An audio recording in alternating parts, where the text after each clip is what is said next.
if it's all right with you, Dr. Hatcher, I'm going to wait until that mark. Is that fine with you? Absolutely. Great, great. So how are you today? How is everything?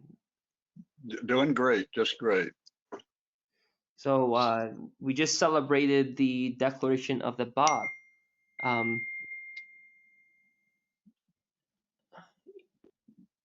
Yes, Susan, you can put this live on your wall by copying the link from the Clearwater Baha'is Facebook page. It's Baha'i Center of Clearwater. You can copy the link and paste it on your Facebook wall. And more importantly, the GoToMeeting link you can also paste as well, the same way. So for everybody who's joining in right now, just so everyone knows, I'm hearing a feedback. Let's see. So everyone who's joining right now, the way that we communicate on GoToMeeting, we have two ways. There's a chat box where you can ask to do, for example, you could ask a question of Dr. Hatcher when we prompt for questions. Dr. Hatcher has a presentation he'll be giving, which is only 20 minutes, and for the rest of that time, the opening for questions will be wide open. So have no fear, your question will probably get in. Now, the other part we need to consider is that the subject matter today, we want to keep it close to the subject matter, and also the fact that we have everyone else on the line listening, and we want to make sure that everyone has their opportunity to ask a question. So if there's a question that's a little bit out there, we're going to moderate that out of this presentation. Now, the other point to describe, if you want to write your question and you don't know how just yet, the GoToMeeting control panel, as you are joining, will show in the GoToMeeting control panel, it will show you just how to actually type in your message. So you have your opportunity to control your audio setting, and you also have your opportunity to write in the chat box. In the chat box, you type your message, you can write it to the organizers as it's set. And when you write the message to the organizers, we will see the question, and then we will prompt the question to Dr. Hatcher when the time arrives.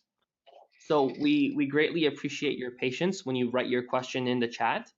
And that question that you write in the chat will be given to Dr. Hatcher as soon as the opportunity arises. With that being said, Dr. Hatcher, we are a go for the whole presentation. Welcome, Dr. Hatcher. Welcome, everybody. So, an introduction to Dr. John S. Hatcher. A lot of people already know him because he is so prolific in his wonderful contributions to the world. Dr. Jonas Hatcher received his BA and MA degrees in English literature from Vanderbilt University and his Ph.D. in English literature from the University of Georgia. He is a Professor Emeritus in English literature at the University of South Florida in Tampa, where he taught for 40 years. He has published 25 books and more than 100 poems and articles. His works have been translated into French, Spanish, Italian, Chinese, German, and Norwegian. His comparative study of theodicy, the purpose of physical reality, the kingdom of names, published originally in 1987, is now in its fourth printing and was reviewed in the prestigious Encyclopédie Philosophique Universelle, Volume 3. A dictionary of the world philosophical works published by the Presses Universitairs de France. Excuse me, I have a bad French accent. Where he was listed as one of 3 of the most important scholars in Baha'i studies for the 20th century. He has been editor of the Journal of Bahá'í Studies for the past 7 years, and he formed a translation team with Amrollah and Ehsanollah Hemmat, which has endured for almost 20 years, and which is responsible for the publication of 5 books of poetry, 3 of which contain all the known works of Ṭáhirih, noted teacher and poet from the heroic age of the Baha'i Faith. Now, that description, if you didn't understand some of the words I may have said in another language, which I never was taught, please, please, please feel free to go to clearwaterbaha'is.org. The website is www.clearwaterbaha'is.org, and we have Dr. John Hatcher's bio posted there for you to read. Without much further ado, Dr. John Hatcher, please, the floor is yours. Thank you very much. Can you understand me okay? Yes, affirmative. Okay, I've got my earplugs in for the audio, so there's no danger of feedback loop from my speakers. The talk I'm going to give today has to do with something that struck me about the pandemic as it relates to the Baha'i writings, and so far as the description of the pathway. Somebody's coughing there. Yeah, Pathway hello. to. If anyone is on their phone, which I think is the case, please mute your phone. And as you join in, I think I muted the person. We're good. Okay. As I say, there's much about the pandemic that brought to mind a lot of the Baha'i writings regarding what the future of the human race on planet Earth will be. And that's what I'll be talking about. So a lot of what I say will not be particularly clear to those who are not Baha'is, but I can make them clear if you'll write down any questions you have. And we'll talk about them afterwards. So some of the terminology is familiar to Baha'is, but not necessarily to non-Baha'is. But I think the sense of what I want to say will be clear. I'm going to read this simply because if I don't, I'll take up too much time on the talk and not leave enough time for queries. In a summary statement to the Special UN Committee on Palestine in 1947, Shoghi Effendi, the guardian of the Baha'i Faith, observed the following. The fundamental principle enunciated by Baha'u'lláh, the followers of his faith firmly believe, is that religious truth is not absolute but relative, that divine revelation is a continuous and progressive process, that all the great religions of the world are divine in origin and are one in the same, that their teachings are but facets of one truth, that their functions are complementary, and that they differ only in the non-essential aspects of their doctrines, that their missions represent successive stages in the spiritual evolution of human society. Or put simply, all the religions are from God, and they are revealed successively in a purposeful and progressive manner.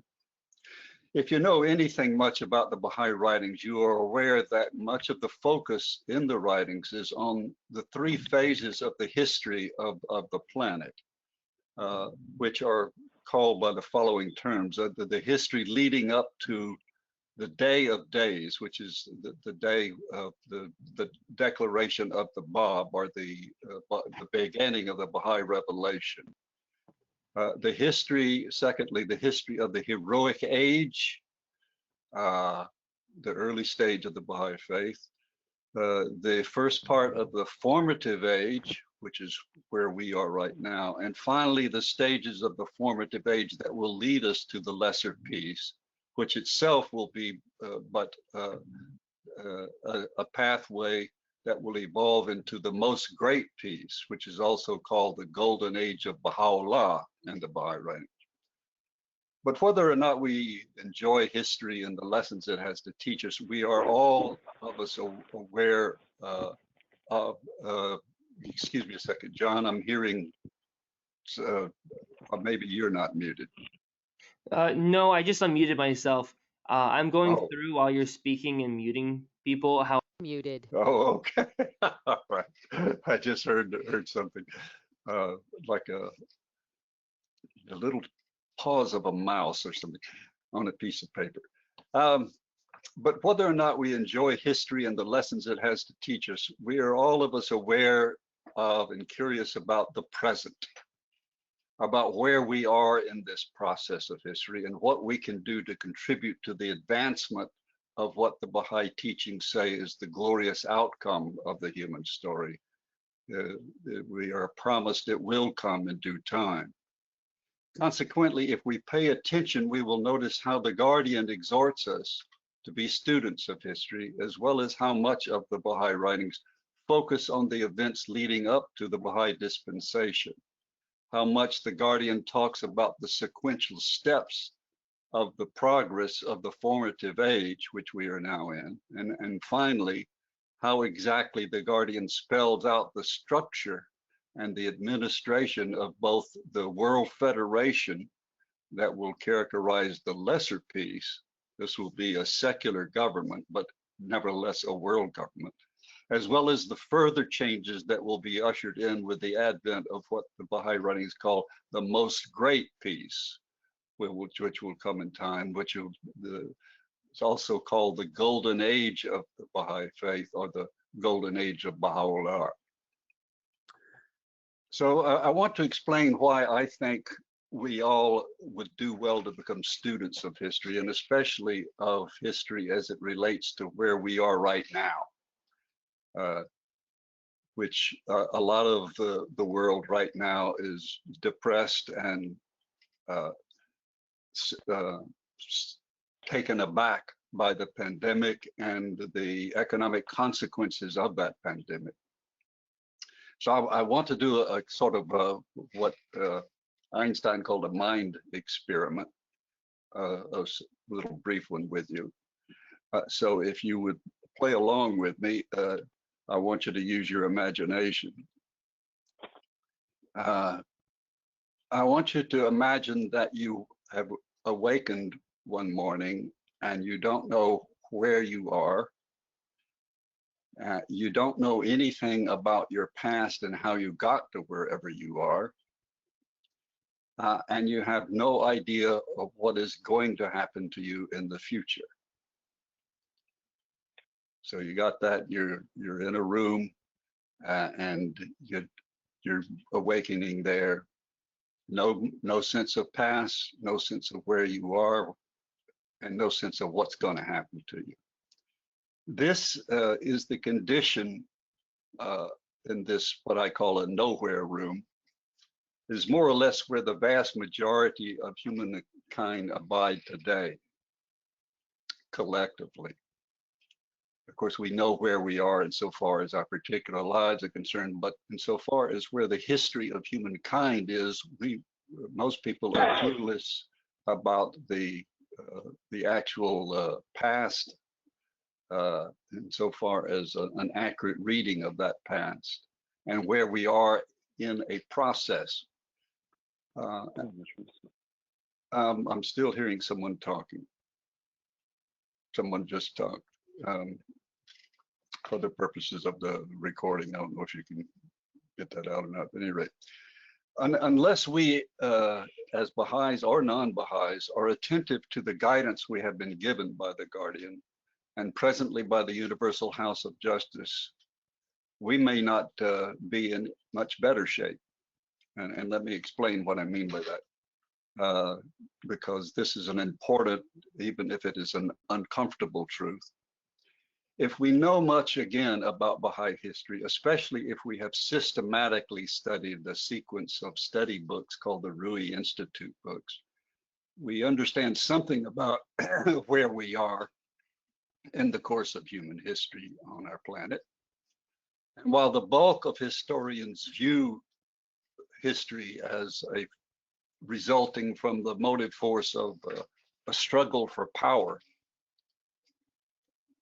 the Baha'i writings paint quite a different picture and assert that the actual source of the progress, it doesn't seem like progress now, but the ascent of humankind, at least materially and socially, is the spiritual objective devised by God as the inherent goal of creation as a whole, and of our planet in particular, especially as that process is assisted by the periodic but systematic appearances of the manifestations of God, conveying a fresh infusion of spiritual impetus and specific guidance in the form of laws and ordinances, of exhortations, prohibitions, all of which are perfectly exemplified by the manifestation himself. This again is just a restatement of what was said earlier about progressive revelation, about the sequence of religions, which Baha'is believe are the cause of all the progress of humankind. As a way of examining the Baha'i overview, its past, present, and future, there is a wonderfully succinct and very poetic expression by Baha'u'lláh that may well allude to our origin as a unified people, followed by the diaspora, what is called sometimes the out of Africa movement of humankind from its origins in Africa, is what we anthropologists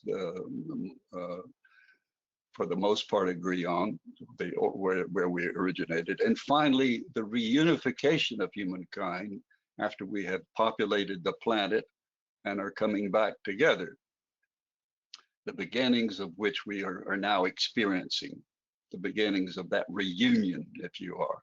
And reunion is a term that's used a lot in both the Baha'i writings and the writings of other religions insofar as this particular time in history is concerned.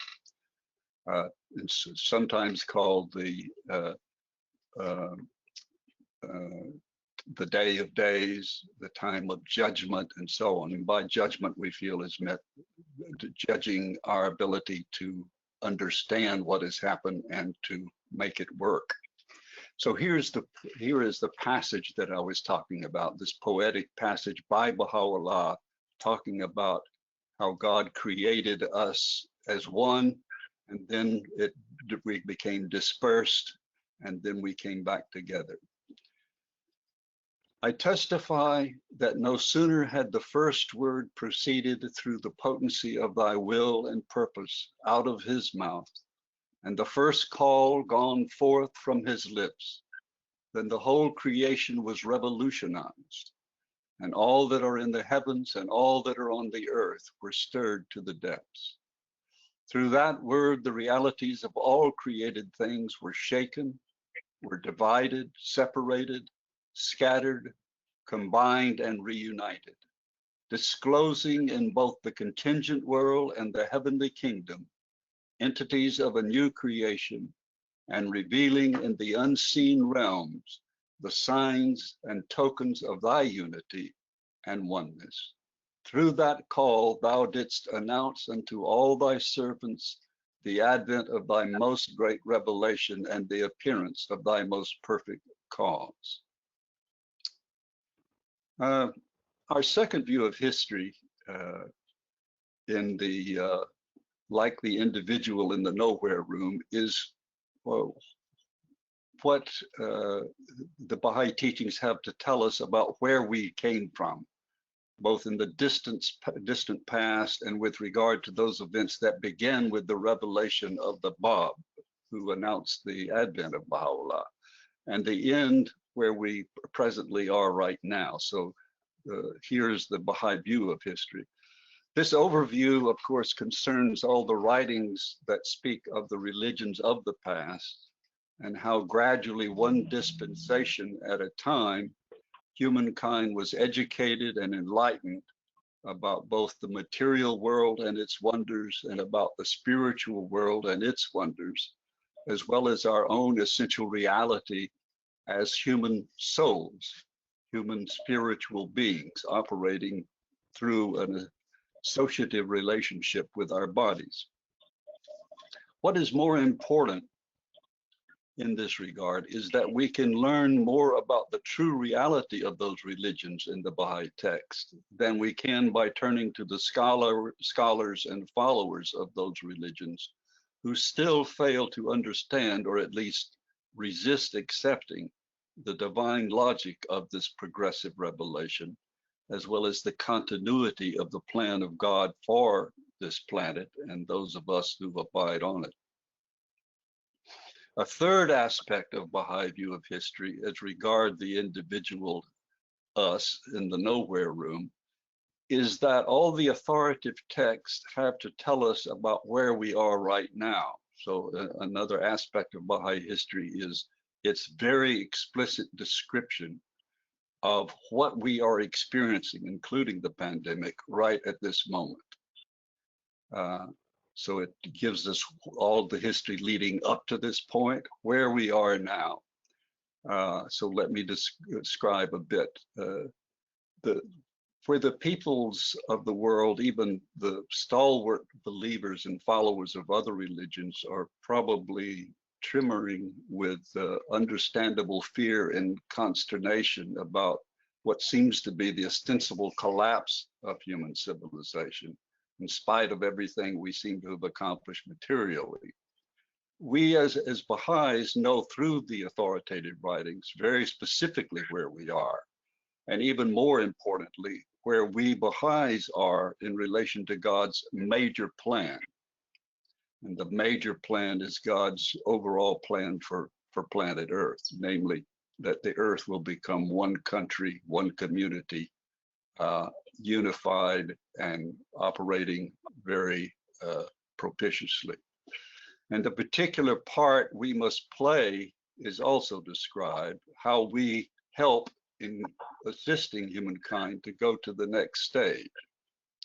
Or stated more exactly, the Baha'i writings say we are in the fifth epoch, and this is going to sound difficult to those who aren't familiar with the terms, but we'll talk about it later. We're in the fifth epoch of the formative age of the Baha'i era, which is the first era in the Baha'i cycle. And the Baha'i cycle, we are told in the Baha'i writings, will last no less than 500,000 years. So these terms of epoch, age, era, cycle, these are things we can describe later if we need to, but suffice it to say that the writings talk about the entire history of the planet from beginning to end and describe very in fairly exacting detail each of the important parts of each of those stages. Fourth, we know what happens next, and this is where we get to the pandemic and what it has to do with what happens next, because we are in a process as Baha'is, and of course, hopefully the rest of humankind, of ushering in what the Baha'i faith calls the lesser peace, not the most great peace, but the lesser peace, which is something that the other world religions don't discuss much, or they do in very poetic and symbolic terms that most of the followers of those religions don't really comprehend completely. Or to put it more simply, we know that there will be a happy ending to whatever chaos occurs now or in the future. So the pandemic that we're presently enduring, as well as other trials and tribulations, some of which will follow on the heels of this, will ultimately bring about the lesser peace, because the leaders of the world will of necessity turn to the logic of creating a world federation, what the Baha'i writings called a global commonwealth, as the only solution to human survival, let alone human prosperity. Fifth, why is the present trial that we're experiencing right now, that is engulfing the nations of the world, the corona pandemic, any different from other divisive and onerous conditions that afflict the prosperity of our planet? And I believe that the answer to this question has to do with at least two aspects of this sudden and unexpected calamity. For example, we all know that the world presently suffers from a vast and ever-increasing disparity between the few who control the majority of the world's wealth and the world's power, and those who struggle daily simply to survive, to obtain the bare necessities of life, the shelter, water, food, education, medical assistance. And yet, wretched and widespread as these conditions are, they do not compel the majority of the nations of the world to take action, at least not unified and collective action.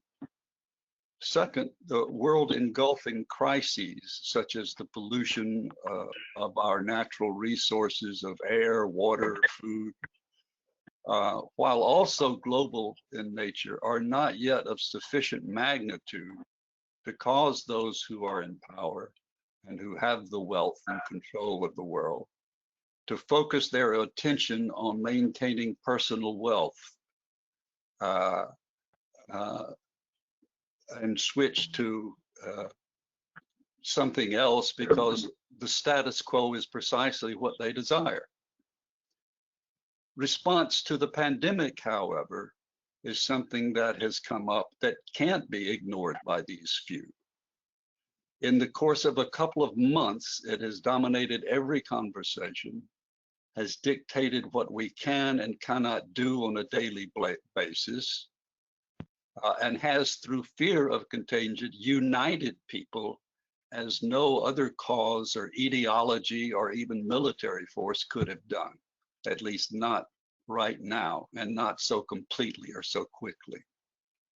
In addition, the consequence of ignoring or responding haphazardly to the pandemic, whether by local, national, or international leaders, is not the retribution by some overbearing political power. This force is not being perpetrated by anyone, but by nature. It is being sustained by something we do not yet understand, nor can we control it, except by one single means: a unified and selfless global action. So that's why this is a distinct kind of crisis we're facing. It could be that this is not the calamity mentioned in the writings that will bring about the lesser peace. After all, the Guardian himself repeatedly discusses that the deterioration of contemporary society and actions is only part of a complex process that will usher in that world unity. Indeed, in this sense, the Guardian says the following: the development of infernal engines of war, the burning of cities, the contamination of the atmosphere of the earth, these stand out as the signs and portents that must either herald or accompany the retributive calamity, which is decreed by him who is the judge and redeemer of mankind, must, sooner or later, afflict a society which, for the most part, and for over a century, has turned a deaf ear to the voice of God's messenger for this day. A calamity which must purge the human race of the dross of its age-long corruptions and weld its component parts into a firmly knit world-embracing fellowship. He also states that he himself does not know. He deceased in 1957, and so he was stating this before 1957. He also states that he himself does not know what form this calamity will take. He says, we have no indication of exactly what nature the apocalyptic upheaval will be. It might be another war, but as students of the Baha'i writings, it is clear that the longer the divine physician, that is Baha'u'lláh, is withheld from healing the ills of the world, the more severe will be the crises and the more terrible the sufferings of the patient. Finally, the Universal House of Justice itself, urging the Baha'i community to stop focusing on the darkness of this time, and instead to study and follow the guidance that they have brought forth. State, although there is every reason to expect that the world will experience in the future a testing as never before, we do not know what form these upheavals will take, exactly when they will come, how severe they will be, and how long they will last. So, while the present pandemic may not be the singular event that ushers in what Baha'u'lláh says will ultimately be an unimaginably glorious consequence of these events, we cannot ignore how this worldwide event has caused people who have no reason to be wise in matters of global polity to call for a world government. Former Prime Minister of Britain, Gordon Brown, a few weeks ago, urged the world leaders to create a temporary form of global government to tackle the twin medical and economic crises caused by the COVID-19 pandemic. But he's not alone in calling for a global federation as the necessary and unique solution to world peace and security. Proclaiming that the nations of the world are at a historic turning point, former Soviet Union President Mikhail Gorbachev came to the site of Winston Churchill's Iron Curtain speech to call for the creation of a new global government. He said a restructured and greatly strengthened United Nations, for example, could shape world events and ensure a lasting peace. And this is a quote from him. Humanity is at a major turning point, he said. We live in a watershed era. One epoch has ended and a second is commencing. No one yet knows how concrete it will be. What then is the conclusion that we as Baha'is, and even those who are not Baha'is, must come as a result of viewing these, our place in history, where we came from, what our purpose is, and where we will go? What do we do, and what do we understand? We know what the future will bring.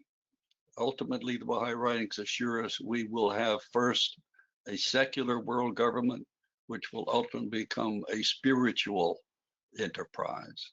And we know the part we must play in helping to usher in that global transformation. As Baha'is, we are told to have faith in science, in reason, and most importantly, in the infallible guidance of the Universal House of Justice. And what does that divine institution say to us in the midst of this pandemic? After exhorting us in no uncertain terms about how we must strive to achieve the goals in this final year of the fourth of five-year plans that will culminate with the end of what the Baha'i Faith calls the first century of the formative age, the Universal House of Justice on the 9th of this month, the 9th of May, sent this letter to the Baha'is of the world and really to the peoples of the world.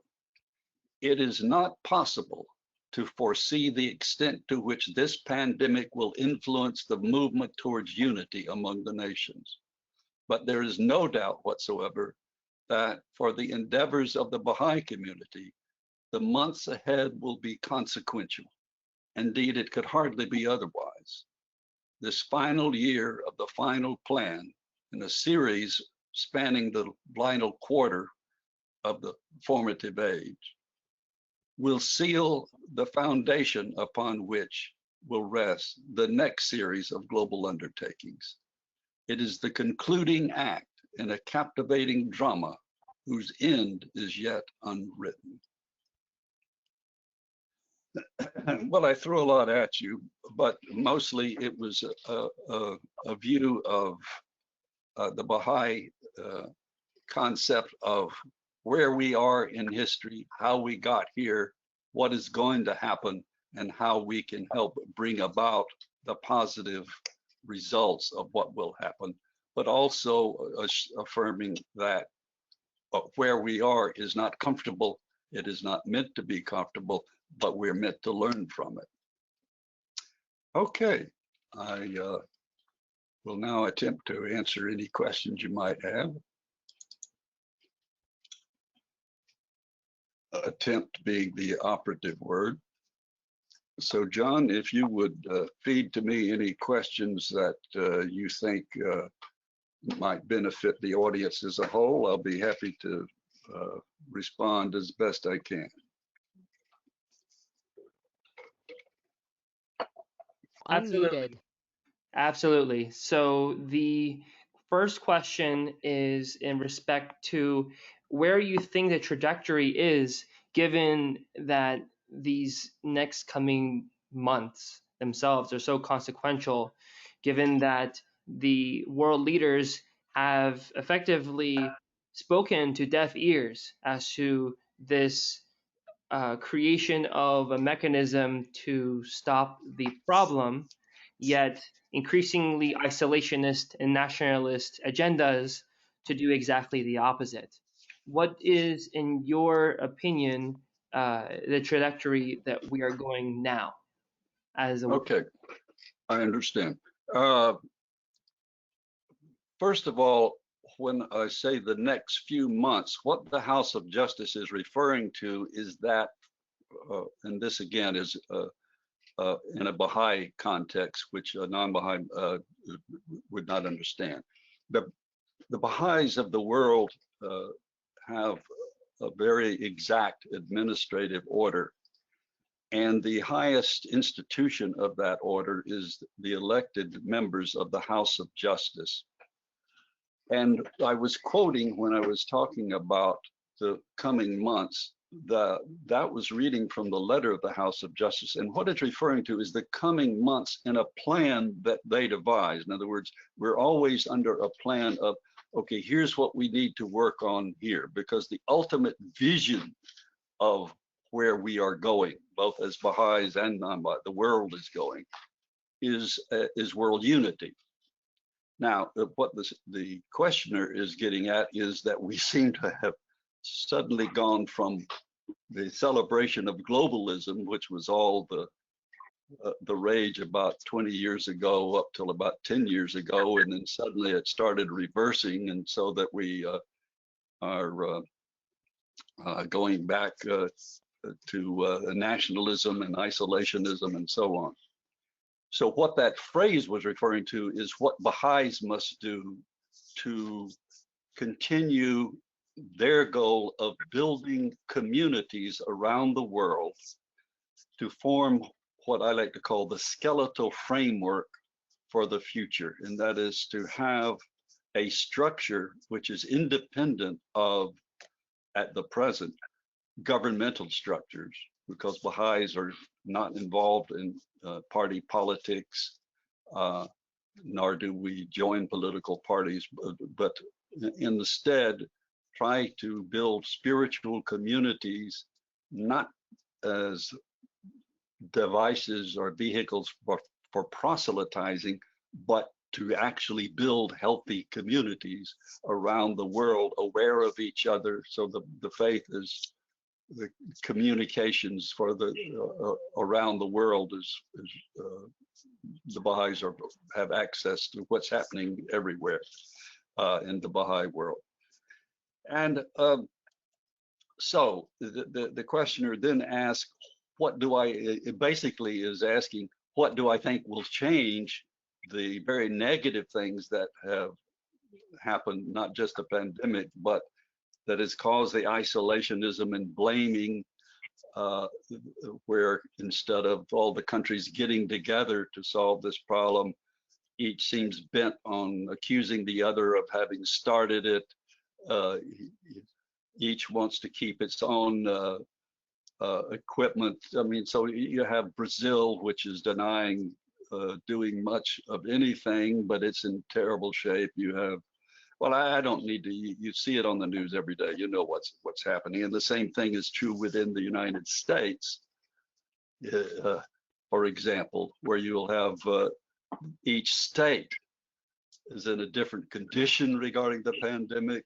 There's no unity among the states, and there's no unity that the federal government is not attempting to bring about unity, but further dividing and so on.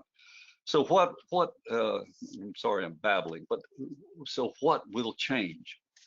What the Baha'i writings, as I read them, hint at there and go into more detail later, is that things will get worse. And of course, there are a lot of economists saying that things are going to get a lot worse as a result of this pandemic. How bad, we don't know. We may come out of it, you know, the economy may recover and we'll be back where we were before it started within a year or two or 10 or whatever. The point is that the Baha'i writings very explicitly state that travails will increase until such point that, like Gorbachev and Brown, the world leaders, their former world leaders who in retrospect now see what should have happened and could have happened, and now what must happen, more and more, there will be no other choice. And the pandemic is interesting in this respect because it knows no master. It's not the product of an ideology. It is apolitical. It doesn't care who it kills. The positive aspect of it is that your community you live in is probably responding one way or another. If we don't, of course, then it will get worse. And in other words, at some point, some force or combination or sequence of events and forces will cause the world leaders to form some secular form of federation of governments, so that you will have world unity. You may not have world prosperity until that body starts dealing with the inequities and other problems.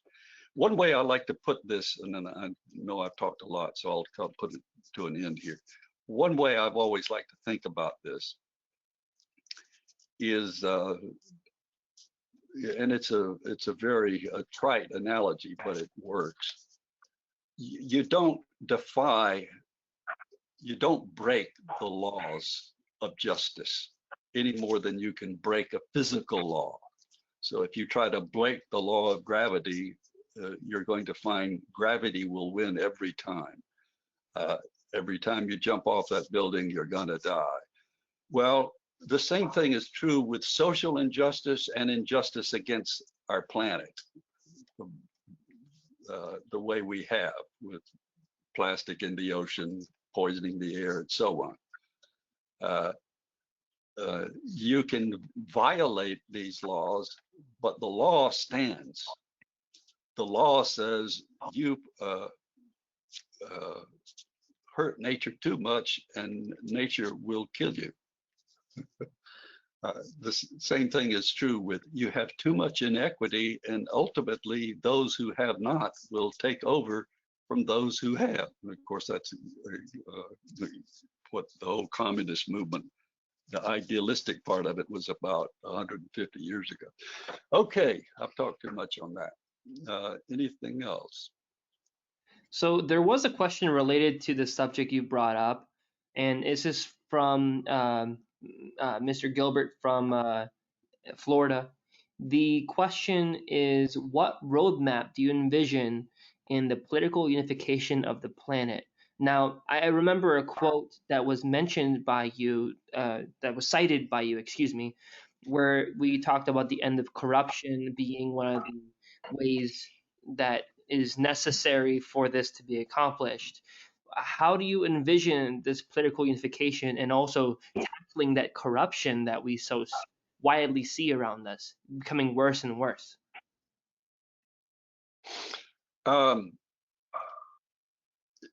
All I have to do is repeat the two quotes that I had from Shoghi Effendi and the other one from the House of Justice, which says, we don't know what form this will take, how long it will last, and so on.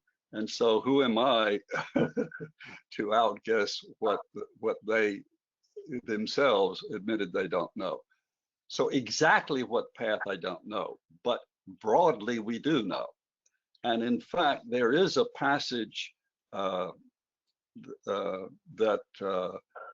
I could pull up now that talks about where the Guardian talks about the stages through which the lesser peace will go. And he talks about, I think that's 7 or 8, maybe 9 stages. And the way to look it up, and here I'll do it right now on my own computer, is by, I always remember, is the stage of, let me see, stage of,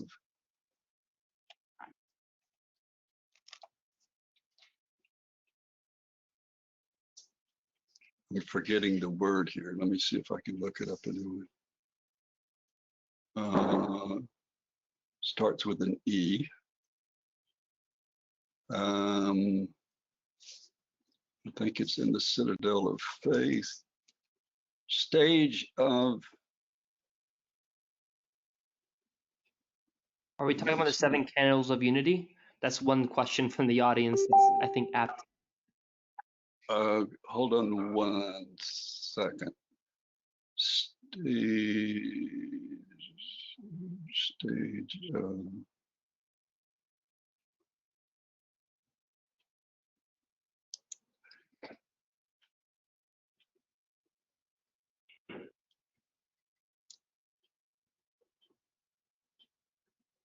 Oh, I can't put my fingers on it right now, but it's a, he talks about these stages of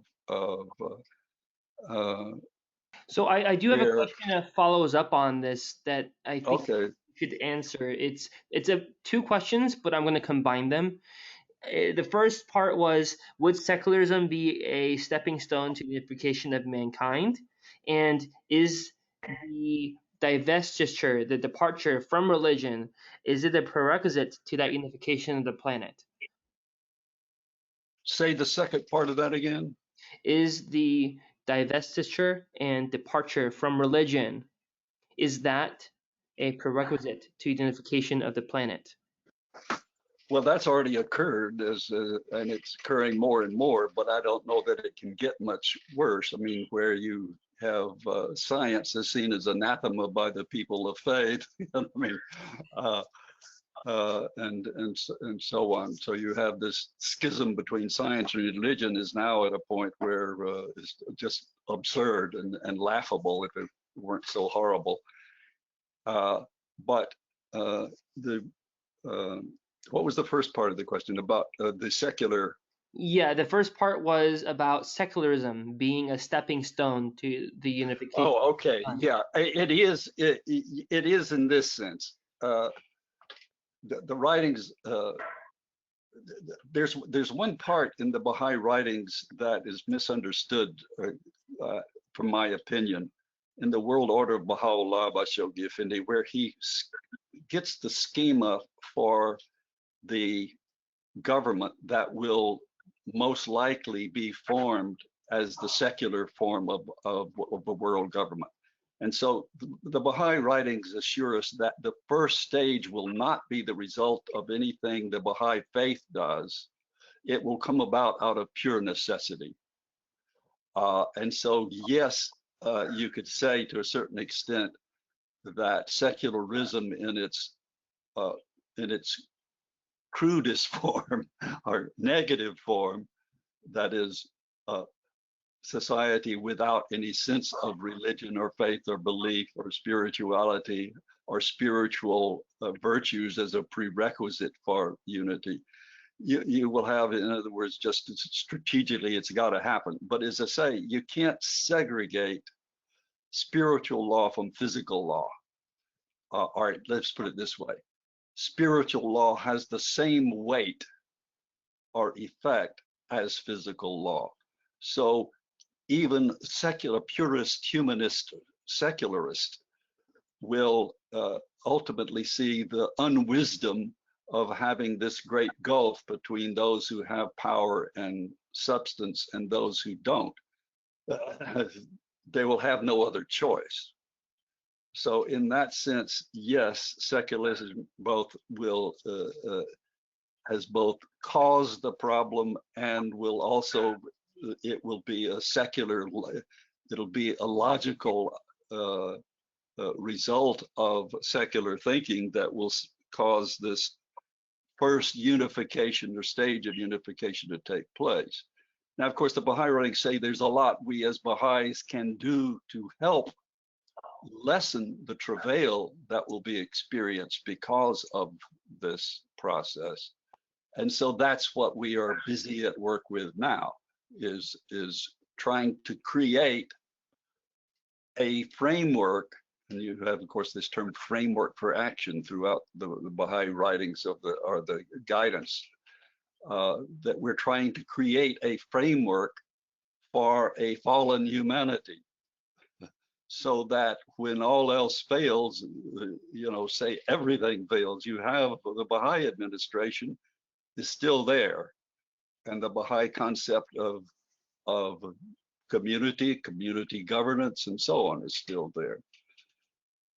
Again, this is something we could talk about endlessly, but I don't want to go off on too many tangents, so we can get some other questions in. But I don't know if I answered that sufficiently or not.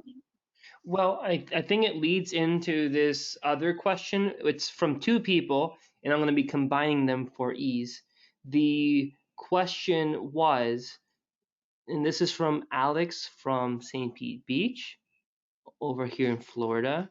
Now, the chat, people send a chat and I jumped down. One moment. Okay. I'm going to read this question. Okay, here we go. And then it was combined with another question asking the same thing. Since the purpose of physical reality is to provide analogies for understanding spiritual concepts. Start over again. Since the purpose of physical reality is to provide analogies for understanding spiritual concepts, what do you think is the metaphorical significance of things like illnesses, viruses, and the pandemic? And the other question as well that was asked was about us as humanity not following the religious principles that were taught. Do you think that do you associate this pandemic to civilization not following the words of God, or simply the way Mother Nature is combating or reacting to the human virus on the planet Earth? That's lovely, and I appreciate the lead with the last part of that, because obviously, is that from Alex too? That last part?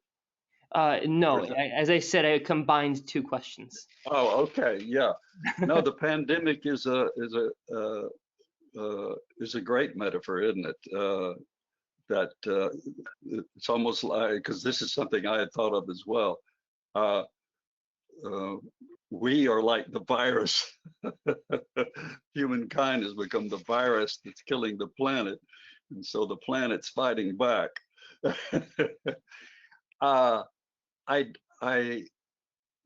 Baha'is, in the Baha'i writings, stress very much that we believe in science and logic. And in fact, of course, this famous or well-known passage by ABahá'í, where he says, if religion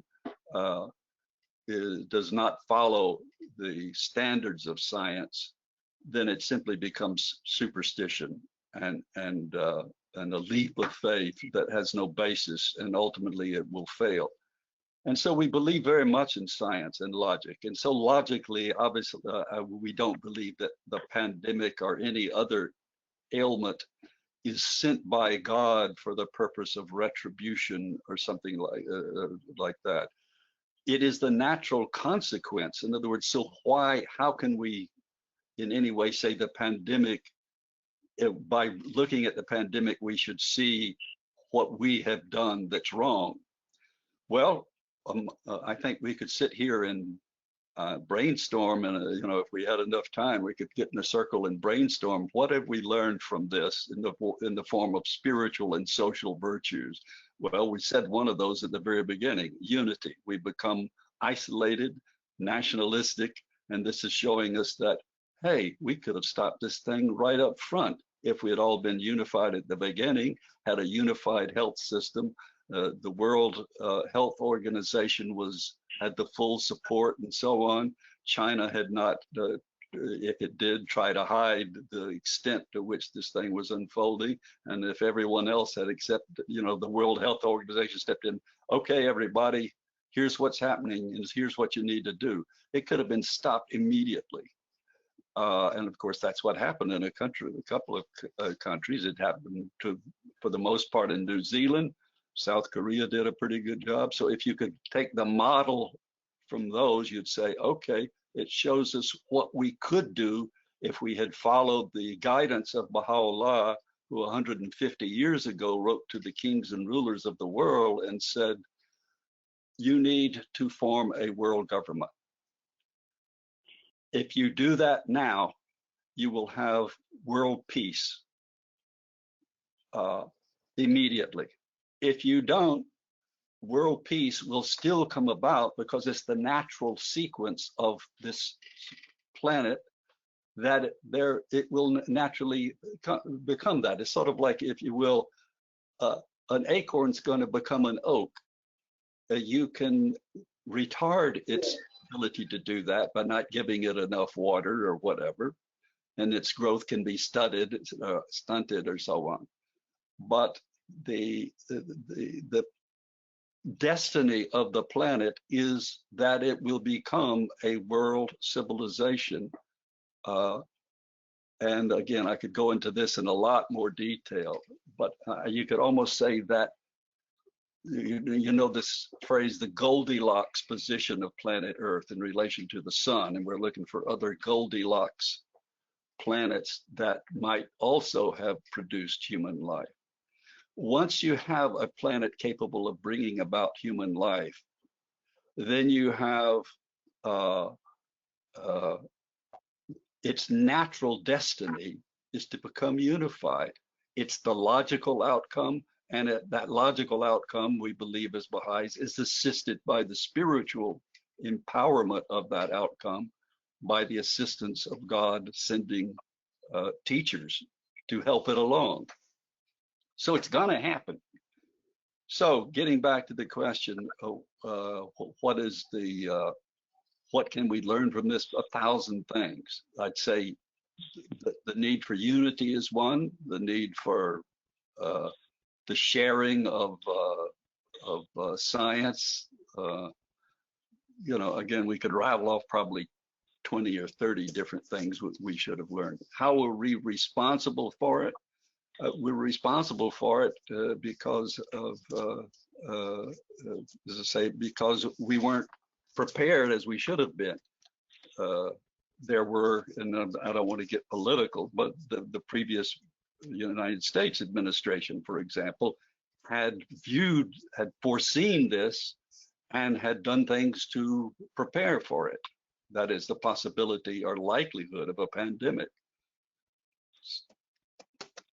Again, I'm babbling, but you get my idea. There's so many ways to. That's a beautiful question, and it's worthy of a class for sure. Thank you, and Alex, I hope you got more than your fill, and you see there may be a independent session based off of this. So thank you for asking. Well, yeah, and of course there's a personal aspect, because his question went beyond collective trials, but personal trials and tribulation. And I think each person has to decide, the personal, why do bad things happen to good people? Well, this is something I wrote about in the book, in a couple of books, but The Purpose of Physical Reality, and a couple of other books. But that's a biggie. How do you justify God's ways to man? And of course, a lot of humorous philosophers like to say, how do you justify man's ways to God? And that's a better question. Okay. Since you just said that, there was a question asked, which this will directly segue into. And I know a lot of people have this question because their question is, well, what can I do? In other words, this question, how do we live out our principles of the faith to promote unity, which are in absolute opposition to corrupt nationalist and even globalist government ideas and agendas. Okay, here's let me go right to the heart of this question, or the heart of the answer to this question. What we have learned, not just as Baha'is, but what humankind is learning right now and will learn more profoundly in the future, is you can't legislate morality. You can't create a healthy, happy society from the top down. It has to go from the bottom up. This is something the Baha'i administrative institution realized very long ago. And so instead of trying to create massive populations of Baha'is, we have been given plans that say, okay, create community where you are, wherever you are. And of course, the first thing that was done with the Baha'i Faith was it was very purposefully, by the Guardian, spread all over the planet. And he had a map, which those of you who've been on pilgrimage have probably seen, where he would say, okay, we don't have anybody on this island, we got to send somebody here. In the 10-year World Crusade, that's what the whole emphasis was. We're going to elect a House of Justice. To do that, we need to have national assemblies all over the nations of the world.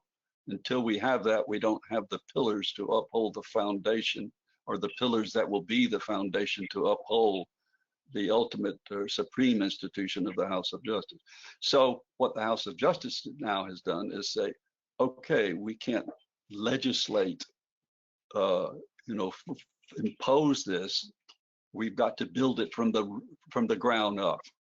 And so that's what Baha'is are presently doing, is they're trying to create spiritual communities where they live. And again, I could spend a couple of hours going over the institute process and how all of this is being executed. But suffice it to say, there are places in the world where the Baha'i institution of the local assembly is the governing body of that community, villages in remote areas and so on. This will increasingly occur.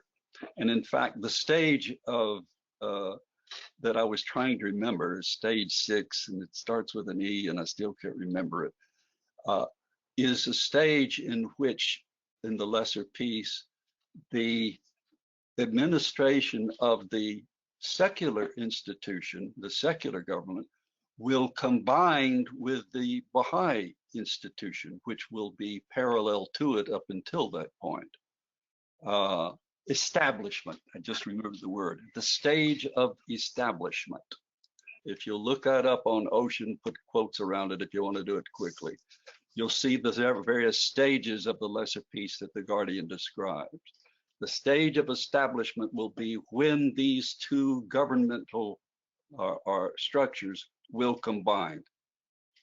And he even goes on to say how the Supreme Tribunal that's described in the World Order of Bahá'u'lláh, where he's describing the secular, what will be the form of the secular government, a world parliament, a world court, a world tribunal, these three major parts, with the fourth being a world force, policing force.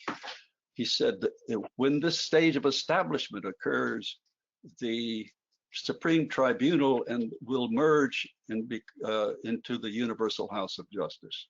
Now that's getting pretty detailed, but that's how detailed it is if you read the writings of the Guardian in their fullness. Thank you, Dr. Hatcher. And by the way, everybody who is joining in as we are in the midst of our presentation with Dr. John Hatcher, please, please, please, if you're calling in with a telephonic connection, if you're using a telephone, cell phone, what have you, please mute the cell phone, mute the telephone. The reason is that everyone can hear your voice, and there's no way to control that on the control panel today. So if you want to preserve the ability to call in with a phone and we don't turn that off, we respectfully ask that we don't have people on the phone with unmuted telephones. Thank you. So the next question is about school. Oh, okay. The next question is about schools. So what do you recommend in the education of children, of students, of people in secondary school, in undergraduate education, people who are coming into the world today? What do you recommend in educating people to help establish this lesser peace? What would be the elements? And then another question, which I'll combine to maybe make it easier. Can You're going to make that easier? Well, that's a very broad thing. This is more specific. No kidding.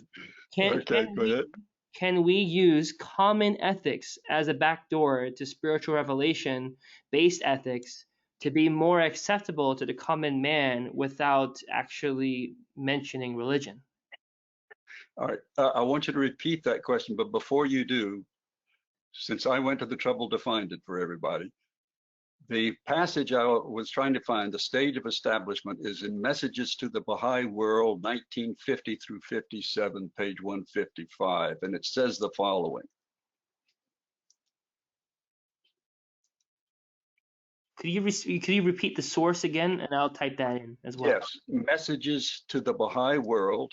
Messages to the Baha'i World. 1950 to 57. It's a collection. It's a book. 1950 to 57. And 150, page 155. Page 155. Yeah, and it's talking about the World Crusade, which was from 53 to 63.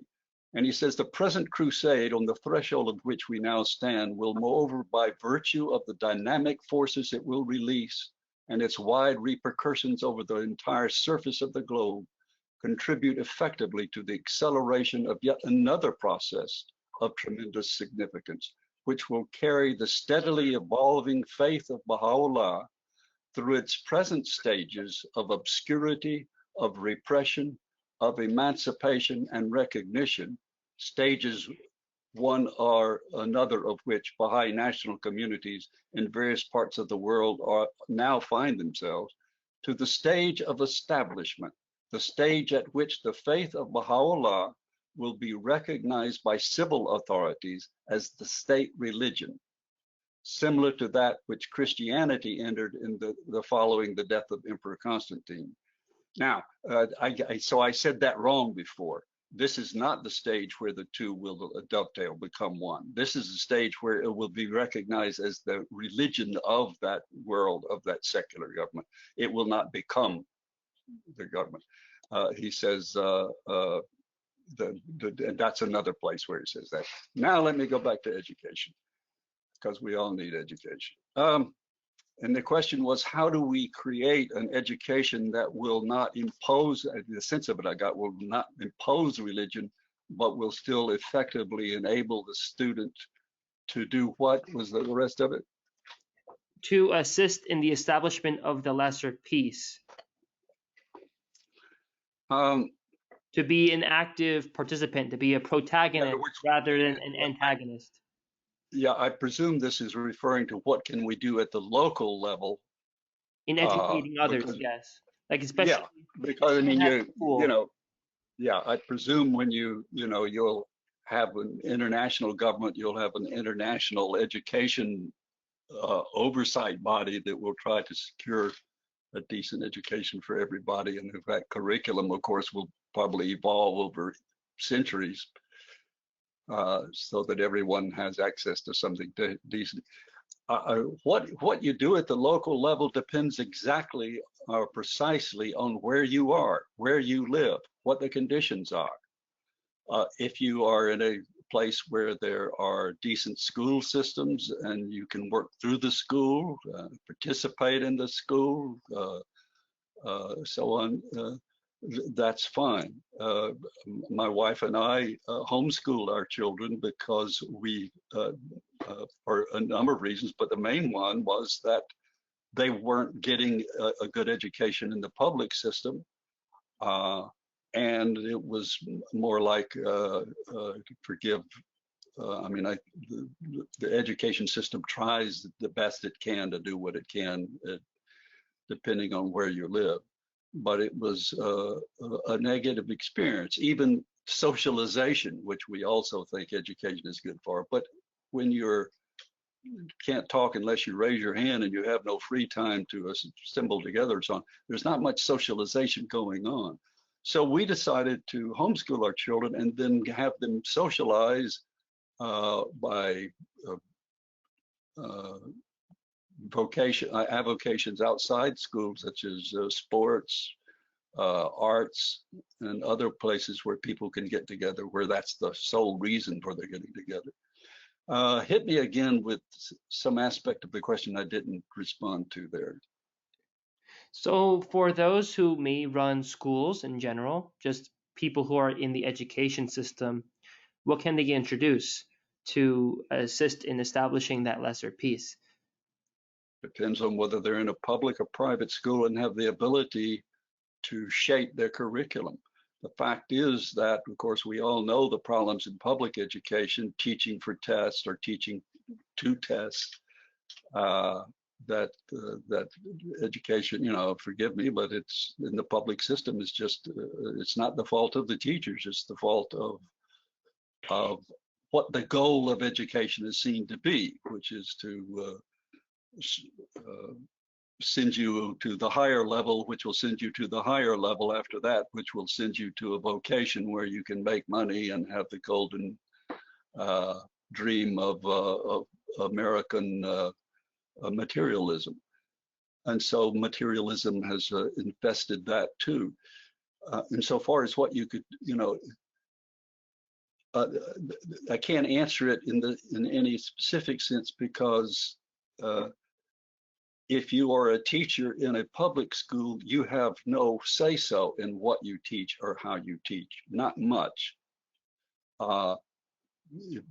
You can show love toward your students. You can have them, you know, if they're doing a writing assignment, try to write on something dealing with virtue and so on. This is precisely why we have a parallel system right now in the Baha'i Faith, where we have classes for children, classes for junior youth, junior youth spiritual animation programs, and so on. My wife is taught in both of those, and they're extremely good in instilling in the students, and they thirst for what we have to teach them about virtue, very indirectly, not imposing the Baha'i Faith in any way, in some cases not even mentioning the Baha'i Faith. And it just has amazing results because they get this nowhere else, where they work together, they play together, they do things where they have to interact in so many different ways and so on. So, I mean, I can't give a specific answer because it depends completely on how good the school system is where you are. In some places in the United States and elsewhere, the school systems are great, and allow the teacher freedom to be innovative in so far as incorporating concepts of spirituality. So I hope that answers a little bit, but it's an impossible question to answer with any specificity because it's entirely dependent on what your circumstances are in the neighborhood and community where you live. Thank you for that. And actually, since you mentioned virtues, there is a question on that. How do you see the growth of trustworthiness achieving the goal stated by Baha'u'lláh? And this is the quote: "Trustworthiness is the supreme instrument of the protection of the prosperity of humanity." Oh, never mind. He says not necessarily an exact quote. I thought it was. Gosh. Anyway, the point is though that trustworthiness, it seems very relevant to the concept of corruption that we discussed earlier, but more importantly to the idea of virtue education you just mentioned now, relating this to trustworthiness? It's interesting that I think it's in Rui Book 1. One of the experiments, or it may be Book 2, I forget. One of the exercises is where it says trustworthiness is the foundation of all other virtues.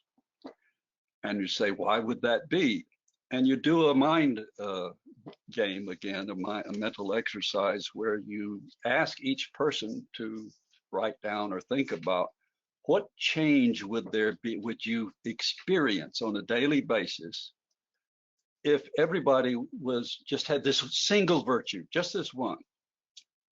You can forget about all the others, justice, kindness, whatever. I mean, you don't forget about them ultimately, but just for now with your mind game. If everybody simply had that one virtue, trustworthy, how would your day be different? And it's amazing the result. Everything changes because you can trust everything the politicians say. You can trust everything, in business. You don't have to worry about people lying to you. So in that sense is what I think is meant in the writings by trustworthy being the foundation of all other virtues. You can have every other virtue, but if you're not reliable, if you aren't trustworthy, none of the others have much meaning. Certainly not as much. So it doesn't mean it's the only virtue necessary, but it is. First, you got to do that. Thank you for that. Yes, I totally agree. And that being said, talking about trustworthiness and truthfulness and all that, it leads to the subject of Susan from Seminole. And this question is, Seminole, Florida. What do we do when there are scientists and doctors who are split on the planning of how to proceed in this pandemic? And she says, seems like what you read from Shoghi Effendi seems really to imply that this thing is very holistic. She feels that it's not being addressed really in terms of the world. But again, back to her question, what do we do when we see scientists and doctors among themselves? They are not in unity. They're not unified at all on what to do. Well, you don't want them to be unified when they're in the stage of testing and examining and learning. And that's where they are. This thing is a novel virus. This thing is unusual. This thing is mysterious. We've never seen anything like it. And so the question as it was stated is, what do we do? Well, since we have no influence over it, we don't have to do anything except follow the best advice that we trust. So that deal goes back to trustworthiness again. So I mean, what we do personally to guard our own health is to do take the course that would protect you the greatest, I presume. But if you mean what should our attitude be when we can't even trust the scientists? Well, what you're talking about is not necessarily they aren't trustworthy. They're not so many of the scientists at war with one another the way the political attitudes about this are. The scientists just have different theories, and they're in a theoretical stage of examination right now. And of course, trying to find the antidote, the antidote to it, the vaccine, and they're seeming to make some progress and so on. But insofar as what you should do, so I mean, you have Fauci saying on one day, along with Dr. Birx, stay in your house, and then he says, now if you stay in your house too long, the society will collapse, and so on. They're doing the best they can, we must presume, with the knowledge they have at any given stage of this exploratory state of examining this thing.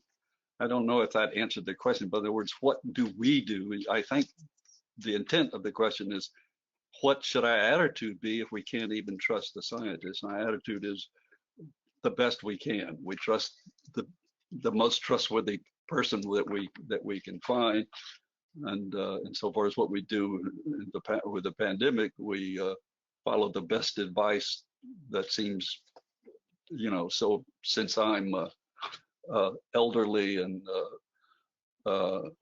so on, the only place I go is to my physical therapist, and I wear a mask when I do that. And I fortunately live in a home with my wife and my son and his wife and my grandson, and we have a ball. But then not everyone has the luxury of having a place that can accommodate that many people, and where we're all Baha'is and get together and have virtual firesides and so on. So I mean, I'm getting way off base here, but at any rate, hope that helps. No, thank you. And there was a question also posed, and this is relating to that subject of corruption. Again, this is a question from someone who asked, I have to go back up to see who. How can we teach people to accept a world government, or I'm going to put in a federation of governments even, when so many national governments are corrupt as they are today? How would a world government escape corruption? So how would we get out of that problem? To a certain extent, as I have said implicitly, the problem will resolve itself. Injustice doesn't work. Ultimately, injustice fails. And so wherever you've had a dictator or someone who is corrupt or a government is corrupt, it ultimately will fall. Now, the question was, what can we do? Or at least the way it was first articulated was, what can we do?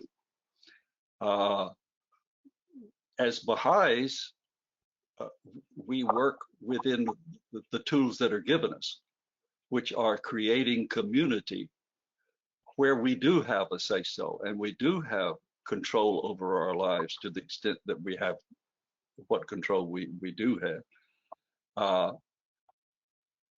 You cannot, there's not much else you can do other than let the system that is corrupting itself fall under the weight of its own corruption.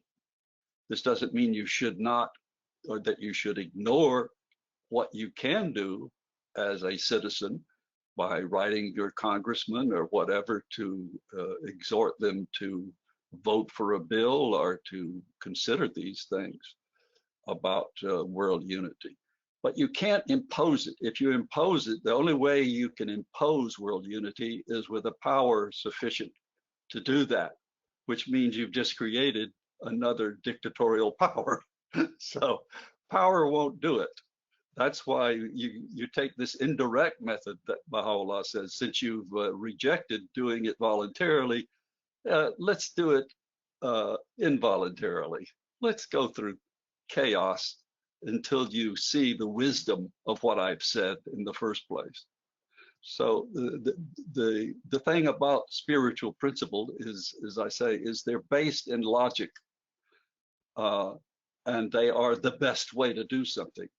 And ultimately, you go to the best way because you've tried all the other ways that didn't work. So there's not much we can do other than create a system that will be there regardless of what happens to planet Earth or to whatever the politicians do. You've got the foundational structure. And remember, that's the first thing. You'd think it would be the very last thing. You'd think you'd want to get congregations of great size and so on. No, the first thing that was done, and this is, if I have time to say it, it's something it was a talk I was going to give, and I ended up not being able to give it, about as a Baha'i book that was put together. It's very useful. It's a, I'm trying to see who did it. It's a basic Baha'i chronology by Wendy Moman and a man named Cameron. And what's how it relates to what I'm talking about is this. As you read through, it goes through the months of each year. It's about 500 pages long. And on one entry, it may say, Mary Jones was the first Baha'i on the island of Toga.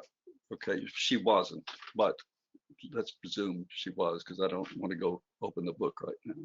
I actually could, but and you think, well, that's in a book. What's the big deal with that? Well, the big deal was this was the first thing the Guardian started doing, and you see how early that started. Was he was directing, okay, you want to serve the faith? We need someone in the Hebrides. Go to the Hebrides and establish a community. And so that's the first thing he did, was to produce a skeletal framework of before you could complete the administrative order. Remember, and I know most Baha'is know this, but maybe many don't. When Abdu'l-Baha died, there was great clamor to immediately elect a House of Justice. Even the Guardian presumed that the will and testament of Abdu'l-Baha would use him, Shoghi Effendi, to pull together the existing Baha'i communities to elect the House of Justice, because the Baha'i communities there were a lot of them. Of course, they weren't national communities because there was no such thing at that time. There was only the local communities, but there were many of them all around the world. So, not all around the world, but a lot, enough to elect a House of Justice. But Abdu'l-Baha, in his wisdom and infallibility, said, I'm creating a new institution that will elect the House of Justice, an intermediary institution, a national assembly. They will elect the House of Justice. Well, there weren't any national assemblies. So the Guardian realized, before we can do anything, we can't elect a House of Justice until we have these pillars, these national assemblies. And that's what he went about doing. And you can't have national assemblies until, or what good would it do if all the national assemblies are in Europe, or all the national assemblies are in the Western Hemisphere? And so he conscientiously and systematically started directing people. You go here, you go there, and so on. What was the question? I got off on this. What am I answering? So the question, that's a great question. I have to go back and oh yeah, at any rate, I think that answered it. whatever it was, I hope I answered it. If not, I believe you did. That's not a question. It's possible. I said a lot of things. No, I know you did. It's just a specific question I asked. I like to quote the person who said it, and I'm getting a flurry of text. I can just tell you that. Okay. So that deal with the flurry as best you can, my friend. Yes.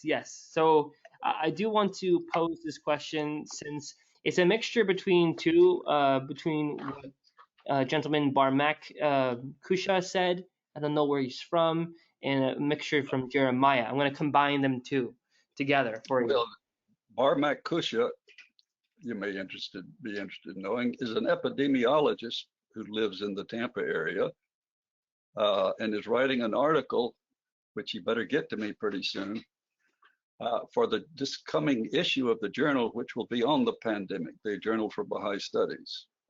Interesting. It is interesting, isn't it?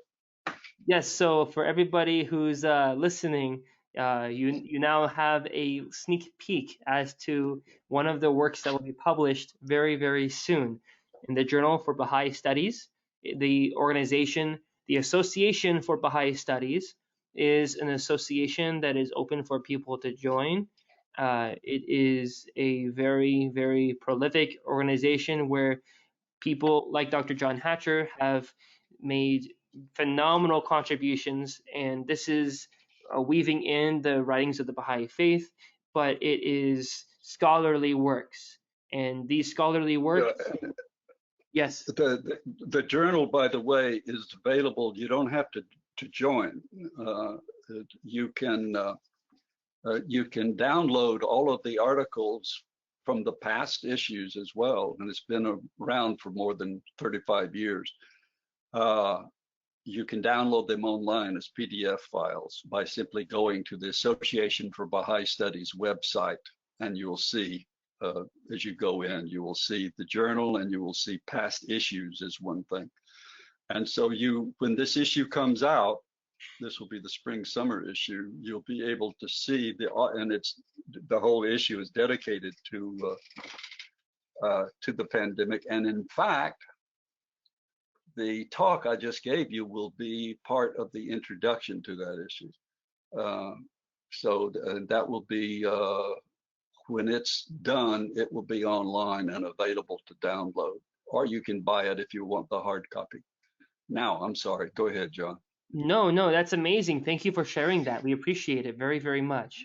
And Sure. I know the viewers who are listening to this thereafter will, in retrospect, they'll be able to access this by the time they see this as well. Hopefully. Hopefully. Yeah, if they see it too soon, maybe not retrospect. Anyway, so here's your question again from Dr. Barmak. So here we go. The question is about scientists' differing advice and opinions. Oh, not a doctor, epidemiologist. Okay, sorry. Thank you, Barmak. All right. He doesn't want to vaunt himself, but he's very vauntable. Yes, indeed. So he says, regarding the question about scientists' differing advice and opinions, but their stress is consensus as to what is being or what is to be done by the public among the vast majority of public health and medical professionals in terms of prevention and of treatment, correct? And then he says, I think what is different this time is that a lot of this back and forth that is normally healthy in science is happening in real time with some sort of media spin and is affected by the tendentious politicians.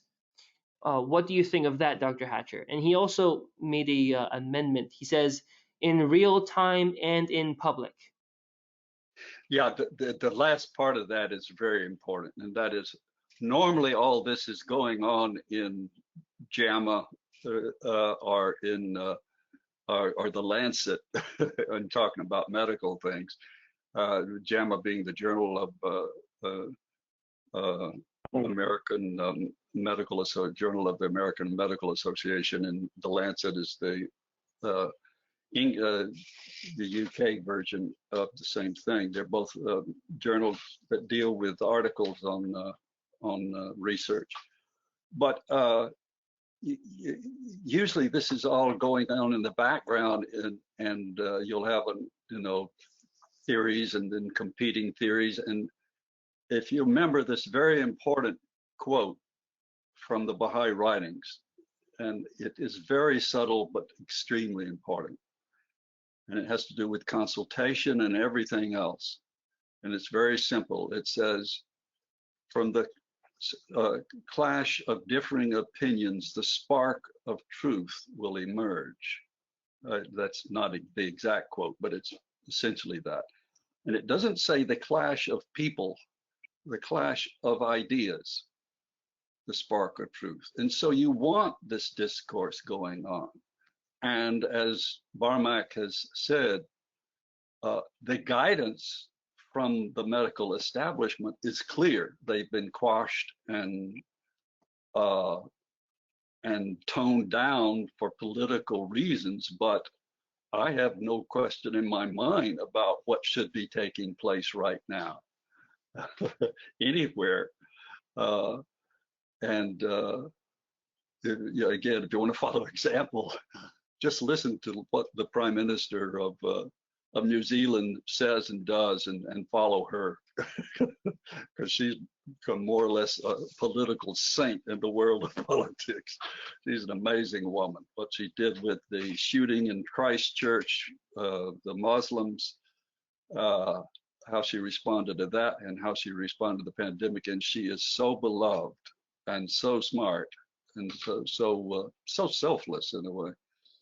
But I get off the point. The fact is that, as Barmek says, there's no uh, uh, divergence of opinion so far as what you should do. I mean, you wash your hand, you wear your mask, and so on. The fact that it has become politicized by, and I don't want to get into the particulars of that because we all know them because we can't avoid them. And unfortunately, it's a curse that we have to live under, that we hear this constant chatter, so that when you politicize scientific truth, even as was done by the Roman Catholic Church back in the day when real science was just emerging, and you have people like Galileo being quashed, or Copernicus being, and so on.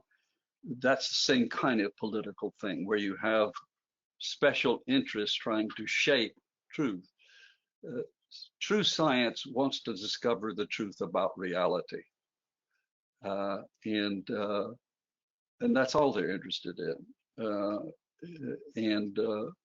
And the way you do that is you have differing opinions and different peoples discovering different things, and sometimes they seem to contradict, but ultimately, it's, you go back to the analogy of the 6 men or however many men are examining, the blind men are examining an elephant, and one says it's skinny like a rope because he has hold of the tail, and one says it's like a heavy blanket because he's got hold of the ear, et cetera, et cetera. So they're examining the same thing, they just don't know that they're examining different aspects of it. So a lot of times differences in science are simply different perspectives of the nature of what they're examining. But with this pandemic, the differences are very minimal insofar as what test should we use? Well, should we use the blood tests, or we use the et cetera? You know what I'm talking about. But at any rate, as Barmek says, there's no, we know what to do wherever you are, and there's been no differing opinions about distancing, washing hands, wearing mask, etc. The interesting thing about the mask wearing, of course, is people are saying, I want to be free. I don't want to be told to wear a mask because I know I won't get this. Well, you wear a mask to prevent others from getting it. This is a selfless act. This isn't, well, at any rate, I don't want to rattle on, but because we hear this discussed every day. So you have a few brave souls. The problem, of course, is when the brave souls who have any political alliance or allegiance are working for a government agent, they're going to be fired or quashed if they come out with a theory that is against or that hints at a political alliance with the powers that be. So there is a question, and this is sourcing a little bit back in time, and time is a very good word to describe this question because of the nature of the question. When you mention something that may have gone over a couple people's heads regarding epoch and like the time periods and so on. Yeah. So can you please explain as to epochs and ages in the Baha'i writings? Yes, I can, but I won't. No. Interestingly, my wife and I were talking about this yesterday because she is teaching a study circle on book, is it 8 or 9? Book 9, which gets into that very thing of why the history is important and what these terms mean. So they're simply dealing with different divisions of time. And so we have the most familiar division of time from a Baha'i perspective is a dispensation, the period of time during which a particular manifestation's religion endures. So the Christianity from a Baha'i point of view begins in approximately, well, during the life of Christ. He presumably died around, who knows, 30, 34 AD, or CE as we now call it, Common Era. And it ended with the advent of Islam from a Baha'i point of view. That is effectively a new religion, a new dispensation began. Now, of course, the religion continued to exist and did some good things and did some bad things. So that's a dispensation, is the time of the beginning to the end of a religion. So then the dispensation of Muhammad was from 620, I believe. I think 620. His Hijra from Mecca to Medina, and until the advent of the Bab, the Declaration of the Bab, which we celebrated yesterday or day before in the evening, in 1844. So that's a dispensation. It's also called an era. So those are synonyms from this, again, using, these are terms as they're used in the Baha'i discourse, right? Then an age is a division within a dispensation. So the Baha'i faith is divided into three ages. The heroic age, which begins in 1844 and ends with the death of Abdu'l-Baha in 1921. The formative age, which begins in 1921 and will end with the when the secular government becomes aligned with our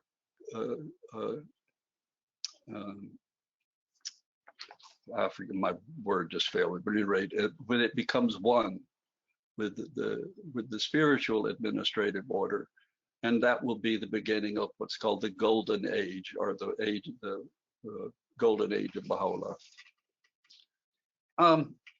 Then within ages, you have epochs. The epochs we are most familiar with are the stages of development since the Guardian.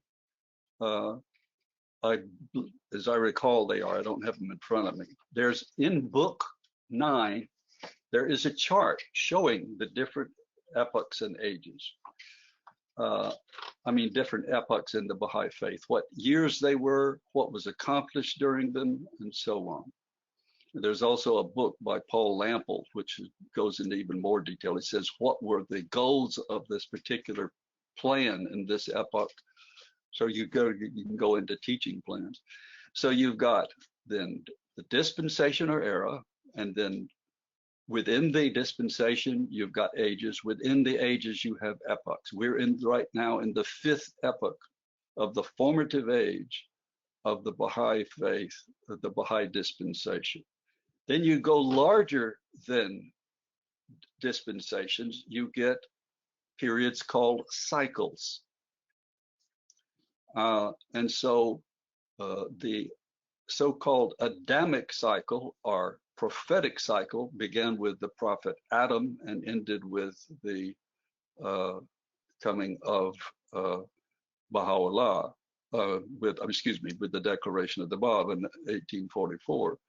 The Baha'i cycle, or the cycle that will encompass all of those religions that will fall under the shadow of the Baha'i faith, be the Baha'i cycle. And that's so that's different from the Baha'i dispensation and different from the Baha'i era. Notice we're using, remember that time begins again. This is an interesting thing. Time begins again each time a manifestation comes. And so we're on, you know, functionally we're on the Gregorian calendar. China is on another calendar, but all of the calendars emanate from the advent of a manifestation. So we are currently in what year? I forgot. Of the Baha'i era.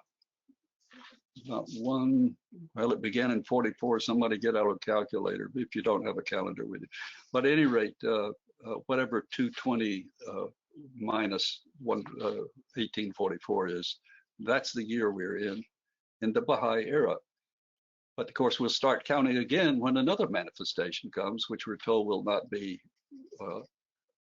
less than 1,000 years, or at least 1,000 years from when, though we don't know. So we better start looking 1,000 years from when the Baha'i faith began. And that's enough about that.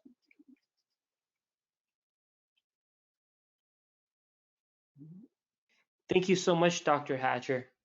And Is anybody still listening to this?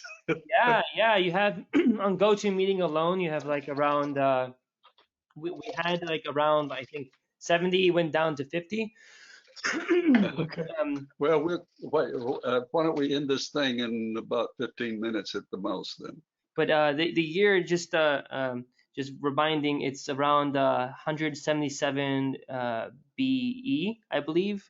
If we get a correction on that, apologies, guys. I keep forgetting what year. Well, of course, the problem is that our year begins on the 21st of March, and so you can't go by 2020 necessarily. Of course, yes. And the solar calendar now, all that being incorporated. That being said, I do want to wrap this up. All you have to do is to go on Google and say Baha'i calendar, and it'll show you. And you can even, I had to use this when I was doing some translation work. You can see what month, Baha'i month, something occurred, and you can go back with this Baha'i calendar calculator, and see whether it was where it was in the Gregorian calendar. So just Google Baha'i calendar, or Baha'i calendar, it's called. Okay, go. No, thank you very much, and that is a very, very useful resource. Yeah, it's a converter, and it works very well when you're studying Baha'i history. It's very useful, and this chronology. And let me hold this book up. This is a book so worthwhile. Basic Baha'i chronology. Who's the author? The author is Cameron and Momin, but Glenn Cameron for the most part. It's put out by George Ronald, and it is so good. And you wouldn't think, because it's a chronology, it's a list of dates and what happened on a particular month in a particular year. For the heck of it, one evening I started reading through it, and you wouldn't think you would want to read through a chronology, but it was so revealing, because you see, like on this date, Martha Root died, but then you see on that same date, or that same month, somebody else who became a hand of the cause was born, or something like that. And you see the confluence, you see the continuity, the story, how everything is linked to everything else. I find it a really valuable instrument. But go ahead. No, thank you. That is very, very valuable. So I want to first say the person who asked the question, Ṭáhirih from St. Petersburg, says thank you for answering that question. The other point is that we are out of time, and more importantly, we hope to soon have you speak again, perhaps next month if you are willing and able. I tell you what I'm thinking about doing, my friend, since you were part of it. I'm thinking about recreating the Young Scholars Gathering, only do it virtually. Okay, no, that is beautiful. That's very beautiful. Thank you. Well, we'll talk about it. All right. And that being said, if anyone wants to contact Dr. John Hatcher with questions based off of what we have just covered today, please send an email to jhatcher@usf.edu. That is Hatcher at usf.edu for the University of South Florida, where he is Professor Emeritus. Now, that being said, if you want to share this video, we're going to be publishing this on YouTube soon. When it is published on YouTube, you'll have a YouTube link and also this Facebook Live as well. But we recommend highly that you come through clearwaterbaha'is.org, and we will have on clearwaterbaha'is.org all the videos, including this one, posted for your view, for you to share, and more importantly, to join our next Sunday discussion. More importantly, after this all being said, we really hope that the questions you ask will end up in Dr. Hatcher returning with some great new presentations as well. You never know, you might be inspired by some of these questions that people ask. Questions. Oh, good. It happens every day. It's wonderful how one thing leads to another. It's great. Indeed, indeed. So everybody, this is Dr. John Hatcher, and he has, over the course of an hour and a half, answered amazing questions. We thank you so much, Dr. Hatcher. And my pleasure. With that being said, this is May 24th, 2020. Thank you, everybody. Good day.